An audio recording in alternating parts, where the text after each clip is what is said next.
Hi everyone, I'm Scott Nance. I work at Optimum Design Associates, and I am a printed circuit designer.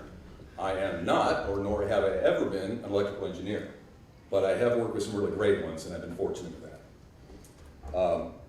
This presentation is based on an article that was written by our guru, Brendan Parise, and his practical guide to RF and mixed technology printed circuit design touches on RF theory, but its real value comes from being a comprehensive list of all the small things that should be considered by a PCB designer when designing a mixed signal design. And it wasn't until I started designing high-power microwave boards that I was told that electrons don't fly off a 90-degree turn, they're not going too fast for that turn, and that RF engineering is not black magic, because that is what we were told.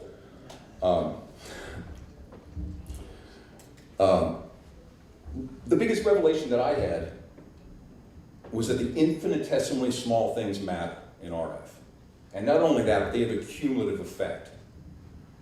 And so, we're going to talk about things that are specific to mixed signal design as opposed to RF.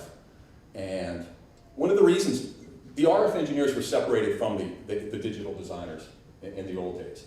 And not only that, but the boards were. And they were separated by quite some distance.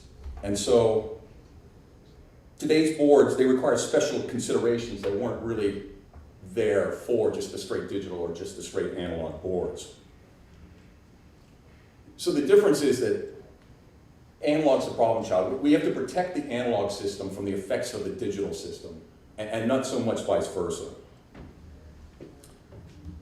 So Brendan speaks of information integrity. So digital logic has a threshold, so it has some tolerance built in to degradation of these parameters: frequency, amplitude, and phase.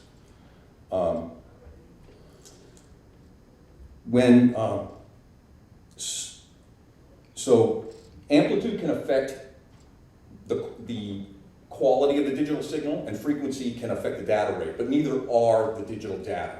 In analog, typically frequency, amplitude, and phase are the data. So digital is a noise aggressor. Faster rise times mean we have higher levels of high harmonic content. And analog is noise victims. Analog can have low levels and low noise margins. And on top of that, analog nodes can be at a high impedance. So they are very prone to pick up noise. So I plan on talking about issues that you need to consider more with a mixed signal design than you do with a straight digital. Loss and noise in particular are concerns in a digital design, but as well as many other digital issues, but we're not going to talk about those here. In analog systems are far more concerned with efficient transfer of power, so they naturally have a lower tolerance to loss. And the noise issues in a mixed signal design are created in large part by the digital circuitry, with analog being susceptible. When it comes to power, the great analog engineers I've known have also been power supply designers, because clean power is essential to the performance of an analog system. So when it comes to dielectric loss, the PCB designer really has no control over this. This is really a function of the material and the molecular structure. The only choices as a PCB designer we had is to pick a material with a different dissipation factor. And probably the biggest contributor loss in an RF system is return loss. So return loss, reflection coefficient, and VSWR or VISR are all measures of impedance mismatch. And there may be an overall system budget for return loss, but as a PCB designer, we're really only in control of the transmission lines.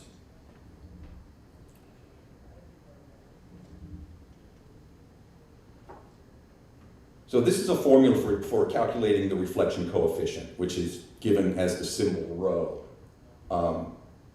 It's the ratio of the reflected wave over the incident wave. And what I find really interesting about this is that the same formula is used The same formula is the ratio of the load impedance to the characteristic impedance of the transmission line. So what this means to me is that what we do with our transmission lines and our impedance mismatches create a reflection. Because in RF, an impedance mismatch is a reflection.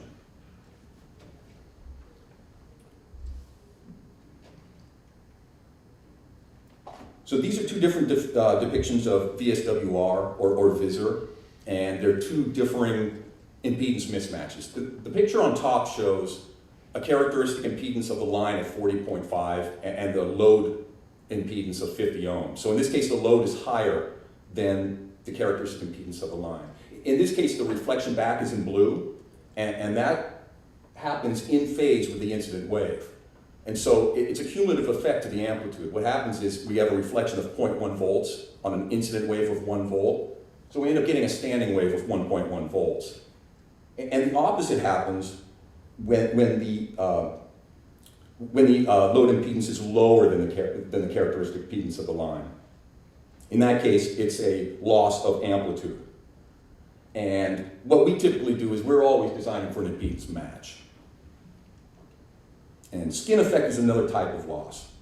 At high frequencies, it tends to draw the current to flow into the thin outer portion of the trace. And at high frequencies, this is more pronounced. It can create inductance due to the increased length of the signal path, and this is proportional to the roughness of the copper. It may introduce timing issues as well because of the increased length. And when it comes to skin depth, one skin depth in copper at 1 gigahertz is about 2 microinches. So if you times that by 3, you get 6 microinches. It carries almost all the copper. So even at 1 gigahertz, it's a very small dimension that all the current is being carried in. Here's a picture of what skin effect is. So the top picture shows a low frequency or a DC current, and the entire copper is used to carry that current. As we go higher in frequencies, again, it tends to condense at the thin outer portion, but not only that, it's going to condense on the side closest to the reference plane. And that's a good picture right there. And you can see why it adds length, because it literally is a longer path. So that's why there's so much talk of smooth copper. Smooth copper is going to give you a shorter path for the signal. We have no time to get into EMI in depth, but two main points of EMI for a PCB designer. Ideally, we want to identify and minimize the size of all the current loops in the design, because large current loops can become efficient loop antennas. And crossing multiple system grounds is really what happens when we cross a trace over a moat or over a split in the ground plane. If that signal is switching, potentially it can give a voltage potential between those two planes, and that can become an inefficient patch antenna. So those are the two EMI points that I want to bring. And when it comes to noise coupling, another big subject, there's really two kinds of main noise conductions that I'd like to bring up, and one would be radiated and conducted. So conducted is going to be like, say, an analog device is sharing a power rail with a digital device where there's noise on it. That's going to conduct noise directly into the analog device. Radiated might be from bringing our digital circuitry too close proximity to our analog circuitry. And identifying victims and aggressors, it can become very complex because any given signal, whether analog or digital, could be a victim and an aggressor. Two main types of shielding we're going to talk about just for a second is Faraday Shield and magnetic shield. The Faraday Shield, it displaces capacitively coupled noise and tries to return that back to its source.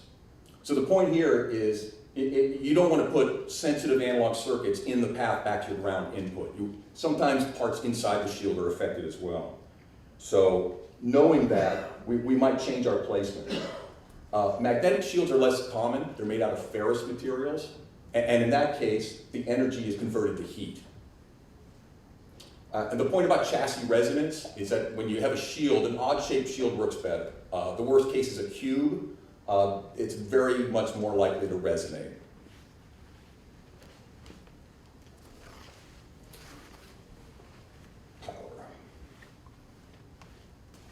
So bypassing and decoupling caps have discrete functions, and you may connect to them differently. In digital circuit, you're more likely to use planes for your power delivery system, but in RF and analog, these have local filters or maybe a local power supply, and it's very common in RF to hook these up with a short, fat trace with low inductance. And the reason that we do that is because small planes can become efficient patch antennas because of their proximity to a larger plane. So if you do use a plane to power your local RF circuit, what you want to do is make it an asymmetric shape. It's less likely to become a patch antenna. Low power precision circuits is analog critical circuits. They're very prone to noise on the power supply, but they also take great care in laying out, removing all parasitics, inductance and capacitive parasitics, especially at an input to a high gain amplifier. So here's a picture of a digital chip, an FPGA with no decoupling caps on it. If those IOs on the left were switching very slowly, that power supply that's at some distance away might be able to supply that logic with the power in the time needed. But if those IOs are switching simultaneously and they're switching very fast, it is unlikely that that power supply will be able to supply the current demand in the time needed. And what we get is a voltage drop on the plane. And that voltage drop leads to voltage transients. Voltage transients are a manifestation for demand for current. So the initial current must come from our interplane capacitance or our decoupling caps.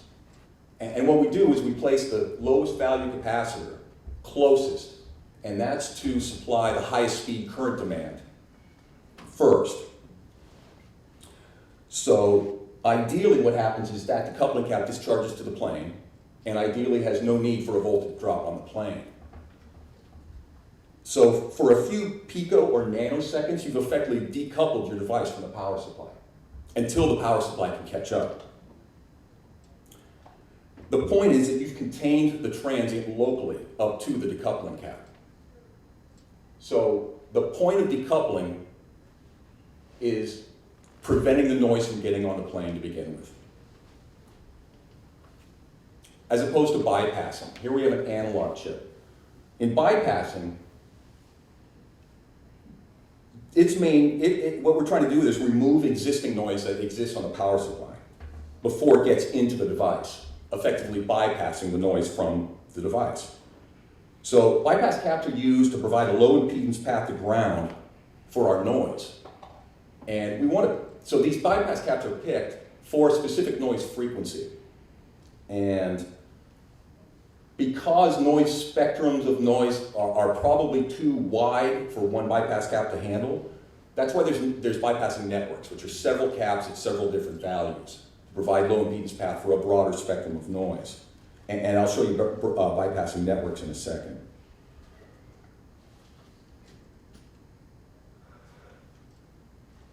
So useful frequencies of a bypass cap. Every capacitor has a self-resonant frequency. The bypass cap is only effective up to that self-resonant frequency. So what happens, with parasitic inductance in the body, that's called ESL. And ESL is inside every capacitor. An L and a C will form a resonant circuit, and this will happen at some frequency. And then parasitic resistance is called ESR, and it can be used to actually create a better bypassing network, and I'll show you that. So here's an example of different value capacitors and their self-resonant frequencies, also showing you the effective frequency ranges for bypassing. Some of those high-frequency, low-value caps are probably going to need to use different dielectrics. They're going to be COG or NPO, not your typical caps that are X5R and Y5U type caps. So this is an example of a bypassing network. There's a 0.1 microfarad and a 4.7 microfarad, and this is their frequency responses as a network. So as a network, you see that they exhibit a high impedance around 10 megahertz. But by changing one of the caps ESR to a high ESR cap, you've effectively broadened the frequency bypassing range of the entire network. And as long as that impedance is lower than the power to ground impedance of the device we're trying to bypass, then this is an effective bypassing network.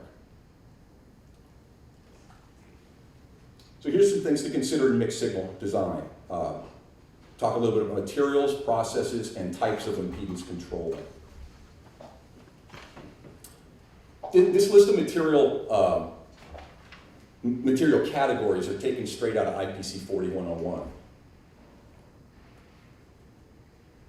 And these material categories, these are some properties that may need to be considered as well for mixed signal design. Here's some different material compositions and some examples. So we're leaving off some of the old phenolic and difunctional and tetrafunctional materials, but the 370HR is what's called a phenolic cured material. Don't get that confused with phenolic because that is completely unusable for anything high frequency. And we've left off the other ones because of the higher T sub G requirements of today. So the fiberglass weaves inside our board. Here's 3 commonly used weaves. 1080 is a common weave.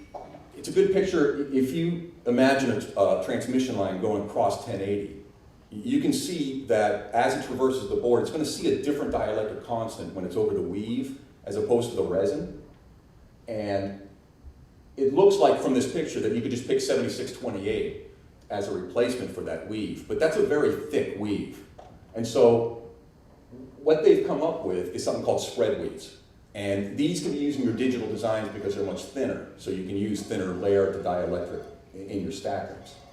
The point being is really investigate your spread weaves, and it can be confusing. 3313 is considered a spread weave, but there's literally many ways that they spread it. What you probably are looking for is an MS spread weave, which stands for mechanically spread weave. It's going to be the flattest glass that you can get.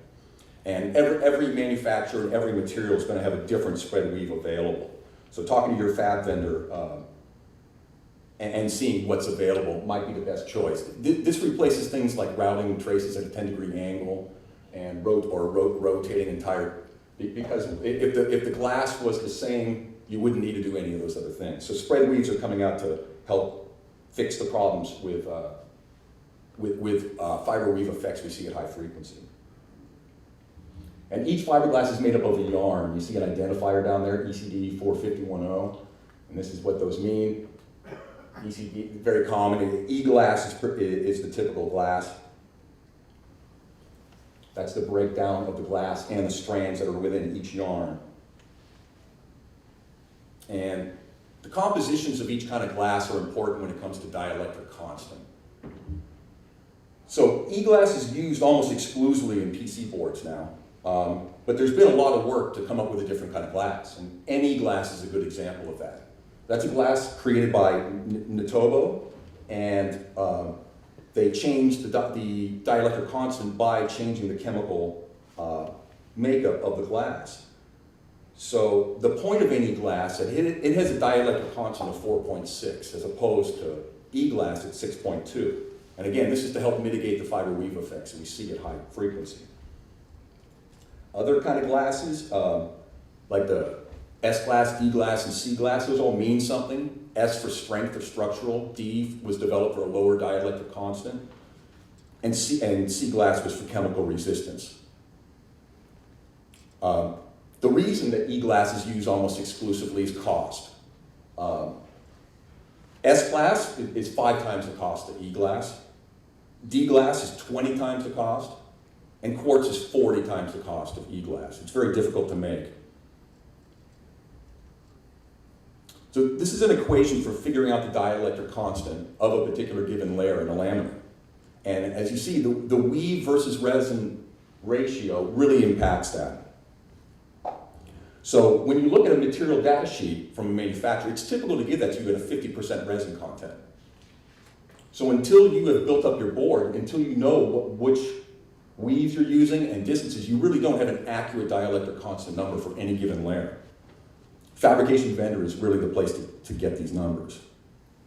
And an example of weave impact, down at the bottom, for this particular material, we're looking at two extremes of the glass, a 106 and a 7628. And in this case, it changes the dielectric from about 3.3 to 4. It has a big impact, but not as much as the molecular structure of the material itself. So lower dielectric constant materials aren't always better. A higher dielectric constant material allows microwave engineers to make smaller and smaller features for their microwave filters and other components that they etch on the board. And space is at a premium on many of our designs. So, also note that a higher dielectric material will shorten the wavelength of a signal running across or through it. And loss is quantified as a dissipation factor on a material data sheet. And this is a list of an example materials ranked by loss. And it's no accident that the higher loss materials are usually easier to build. This is a list of some performance materials, some of them thermally performance, some of them are loss performance. But if you go down to the bottom, the TACLAM Plus, you'll see a dissipation factor of 0.0004. That's effectively 0. And when you're looking at materials that have that low a dissipation factor, you're usually looking at pure Teflon, because Teflon has a dissipation factor that's really close to 0. It has to do with the molecular structure of how it's put together. So these are types of copper foils, or treatments to the electro-deposited copper, or ED copper, that we typically use in our PC boards. Rolled copper, which we used to use for all our RF and microwave boards, have huge manufacturing problems, so we're trying to get away from it. And we're trying to get away from it by treating the electro-deposited coppers. So reverse treated or drum side treatment, all these are about getting the copper smoother. That's what they're all about. And this is about edge tolerance. So a wider trace's impedance is less affected by edge tolerance. So we can also mitigate the problems of edge tolerance by using a thinner copper weight, but in doing so, we're adding resistance. So in mixed signal design, via in pad is preferred. VIPO stands for via in pad and plated over. And in our fabrication drawings, we want to call for that to be planarized flat. The reason we want to use via in pad is inductance to the lead.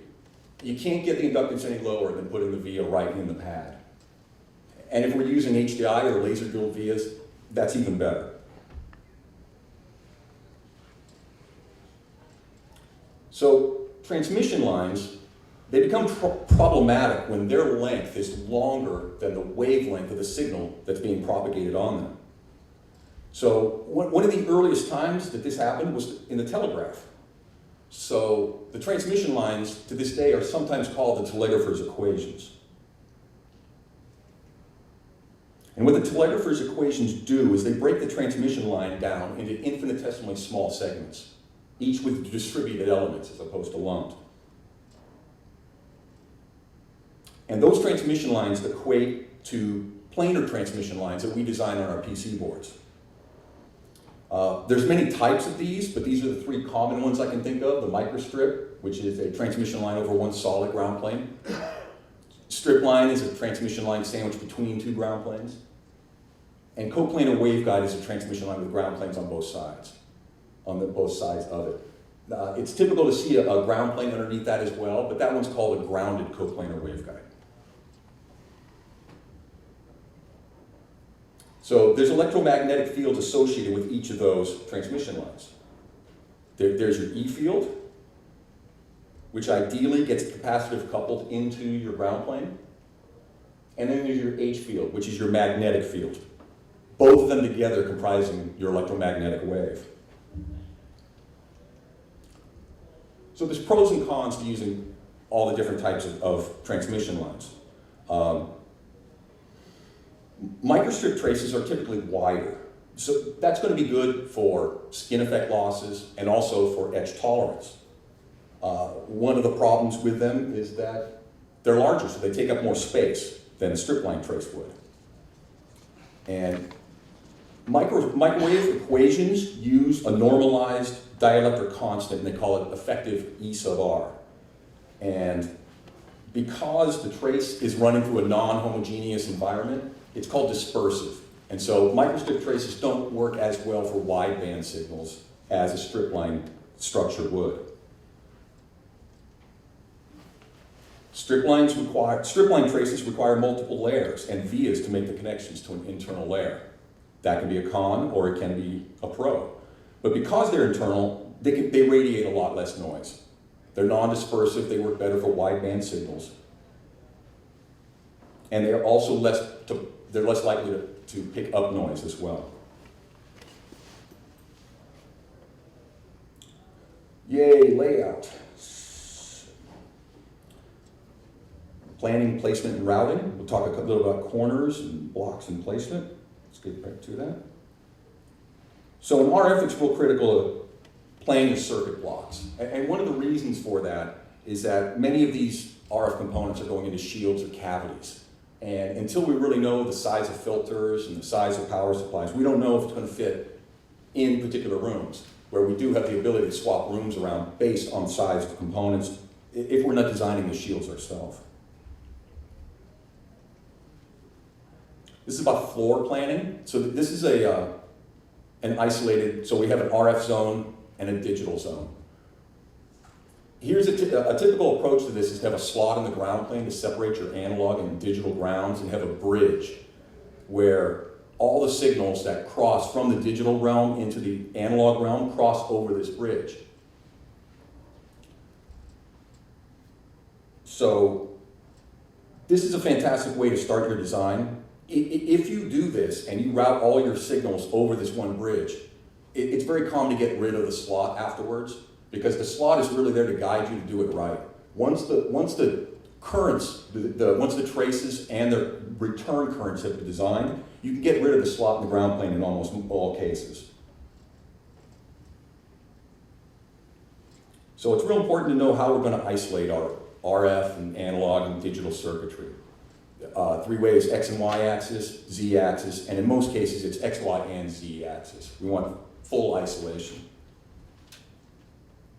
An example of XY would be a section of the board that's RF and another section of the board that's digital.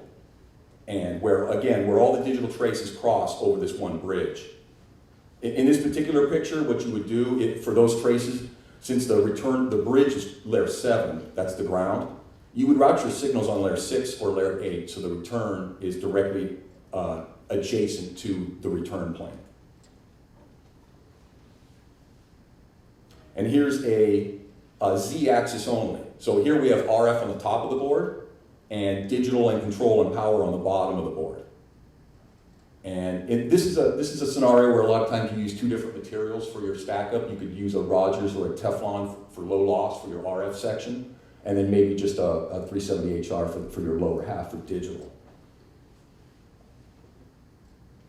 And X, Y, and Z.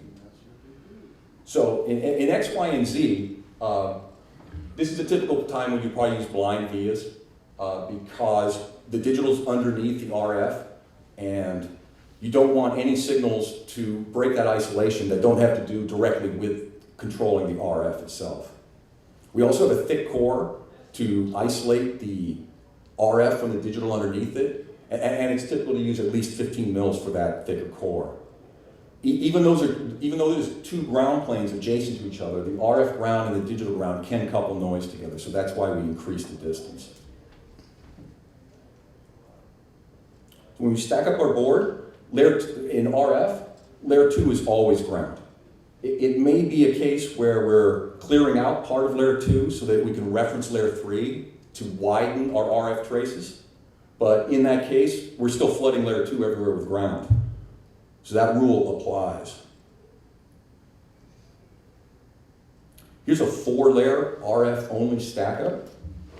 And in this case, you would see layer 3 is signal and power for RF. That may be where your lower priority RF signals are, your LO and your IF signals, where your main circuitry is microstrip on the top layer. And here's a stack up with RF on the top and as many more layers. This would be for a high density digital underneath. So you keep adding layers as many as needed for routing of the digital circuitry. But again, the RF circuit usually doesn't take much more than 4 layers. So again, you really want to be aware of how you want to isolate the RF and the digital circuitry. When it comes to RF, inductors that have high frequency going through them, you do not want to put them side by side. And this is because they can couple. So a lot of work has to be done in your placement for this not to happen. This is not something you can fix after the fact. And there's a rule in RF to keep the input short. There's a couple cases where that's not the case. Maybe an attenuator where you would have the output short, or a filter, because the ability to pick up noise on the output would be reduced if you had the output short. And during placement, it's very beneficial to have a grasp of all current loops. This is a rough sketch of what signal return paths and signal paths look like. Having a good visualization of this helps in placement when you're designing high-speed or mixed signal designs. If you had a good grasp of this, you could see that you would not be introducing current return loops into sensitive circuit areas that you were not trying to. And this is a floor plan for an RF layout of a modem. In this case, on the digital side, we're going to have switching regulators. Main power supply regulators up by the power in, and then for the FPGA would be a low voltage synchronous buck switcher. And on the RF side, you're not going to have switchers. You're probably going to have linear devices. They're going to be either very localized filters and very localized regulators. And those are the ones we're talking about hooking up either with traces or asymmetric planes. This is about prioritizing placement. The lowest value caps go closest to the device that you're trying to decouple or bypass. And then each level out is less and less priority and less high frequency filtering that you're trying to do. This is ideal, of course. We're not always able to do this. Sometimes, based on how we're building the board, we have to put the decoupling caps in a big circle around the part. But this is the ideal. This is about fan out for decoupling caps. One thing to note is that decoupling caps, we don't send the power and the ground 2 different directions. We try to have them adjacent to each other. And what you get then is a smaller current loop.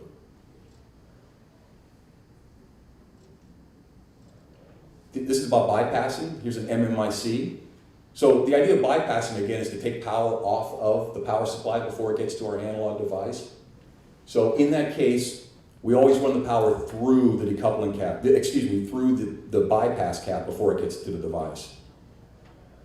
And that's why it's forced routed through the capacitor to ensure that the best has been done to get that noise frequencies off our line. So via in-pad, of course, is preferred. And the reason is that to not add inductance. If the in-pad is not used, we want to use as wide as trace as possible. And again, to not add inductance. With RF signals via in-pad, we want to be real clear about where we place the via to not create a stub. And what I mean by that is we don't place the via right in the middle of the pad. We would place it at the end, farthest away to either farthest or closest away from the signal depending, but looking at minimizing the stub. No vias in the RF. Minimize the stub by layer usage. What that means is if we're using layer 1 and we use a via, it would be best to use the bottom layer to take that off, because then there would be 0 via barrel stub. If we're using an internal layer, we can either back drill or use things like blind and buried vias or HDI to try to eliminate the stubs. Because at high frequency, even tiny stubs matter. And any metal can resonate at a quarter wavelength. So what that means to me is that when we're putting on our ground for shielding, we want to ensure that our stitching is way closer than a quarter wavelength, because that is the point where it can become reactive, and when a piece of our ground shield becomes reactive, it becomes a transmission line. It's no longer doing what we wanted it to do, which was shielding or isolating. Here's some reasons for stubs and ways to eliminate them. So there's some simple routing stubs, just poorly routed, which are easy to fix. Some other capacitors on a transmission line, it can be a pi filter there. And by moving the parts up and using via and pad, you can see how all the stubs have been eliminated. The other kind of stub that we can get rid of is a via barrel. And again, blind vias or back drilling takes care of that. So to minimize losses due to radiation, we want to flood the RF circuit layer with ground. And thermal reliefs are not desirable in RF, but you have to check with your assembly house on removing all thermal reliefs. Typically discretes larger than, or 0805 and larger they don't have the same tombstoning effect when you symmetrically bury the pad into a plane. But smaller devices, 0602s, 0402s, 0201s, typically you're still going to have a thermal relief. But if you do that, have it as wide as possible. You don't want to add inductance, especially on high frequency caps. When we flood our ground, we want to keep a 3H to 4H isolation to the plane. And the reason for that is to not affect the impedance of that transmission line. And then the last thing we do is we wall in both sides with ground around our transmission lines. The spacing of the vias is always contentious. I've seen these rules of 1/8 wavelength or 1/4 wavelength, and to me, those are numbers you got to keep far away from because, again, 1/4 wavelength, things become reactive. So when you're at 1/8 wavelength, you get leakage. So I say 1/8 wavelength of frequency of interest maximum, and really what you're shooting for is 20th wavelength. That's going to give you more of a complete isolation, and in most cases, that's always better. So this is where you figure out where that wavelength is, because many times when people are talking about wavelength, they're telling you about the wavelength in air. But because, as I said, dielectric constant affects the wavelength, you need to use a calculator like this, and this one is showing microstrip and stripline for like an FR4 environment with all the different frequencies, and you can use this to find the exact frequency. The point is that you want to use the exact frequency and dielectric constants that you're using it in so you can figure out what that 20th wavelength looks like. You want to get a dimension from that. And I was going to talk a little bit about routing corners, mitered corners, and round corners, and I thought the best way to do that is to show a layout. So this is an old layout. It's a 6.125 gigahertz down converter. It was done with blind vias to separate the top from the bottom. And we'll take a look at that right here. So they're shields, but you can see from this that there's two identical front-end circuits that get summed together in the last two. This is a separated board where we have RF on the top and DC and power supplies on the bottom. Again, this was done with blind vias. This is an old board, but we were using blind vias back then. We'll take a look at the design. So you can see the transmission line coming in from the antenna right here. And what it does for a second there is it goes underneath that shield wall, and it gets a little skinnier. What's happening there is that it's using the coplanar waveguide transmission formula for a very infinitesimal small section of it. The rest of the lines are very wide, and the reason is because we were concerned with loss, skin effect loss, and this is referencing layer 3. You can see where the front end of it is referencing layer 3, and then after you get out of that first device, E103, it's a much skinnier trace. So that's where we're referencing layer 2. So these devices are etched RF components, and these are couplers. These are two different couplers, and they are taking energy from, and they're mainly for reporting levels of their power detectors. This first one right here is an RMS to DC power detector, and as you can see, its signal outputs out to the monitoring system that's off board. This next detector is an RMS to digital. So it's giving power strength signals back to the digital circuitry on this board. The next device is a digital attenuator. And then an LNA. An LNA stands for low noise amplifier, and the input to a low noise amplifier in the first stage of an RF circuit is arguably the most critical connection on the board.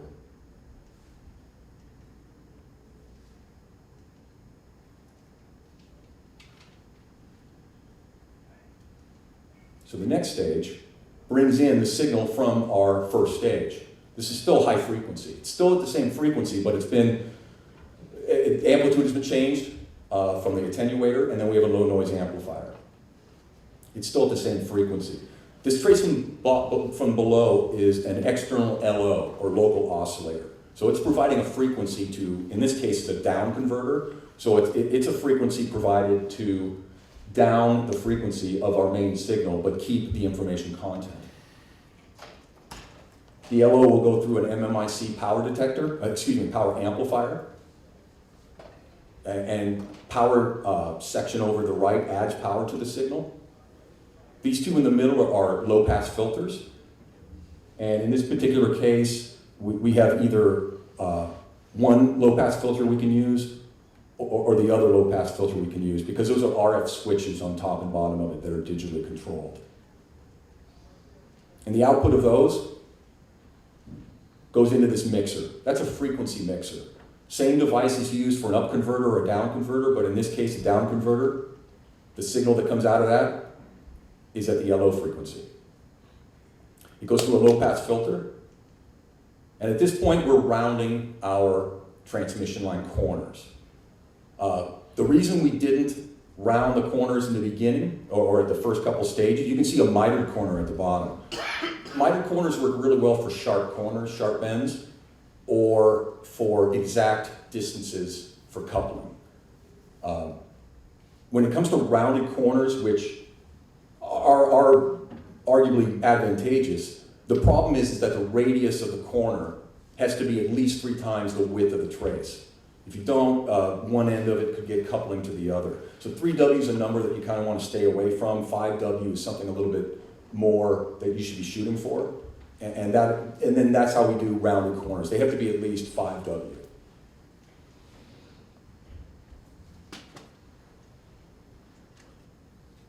And after this stage, we go into a differential amp. The two stages are kept separate. We're still using rounded corners, a couple transformers, a couple low-pass filters again, and then a set of digital attenuators once again.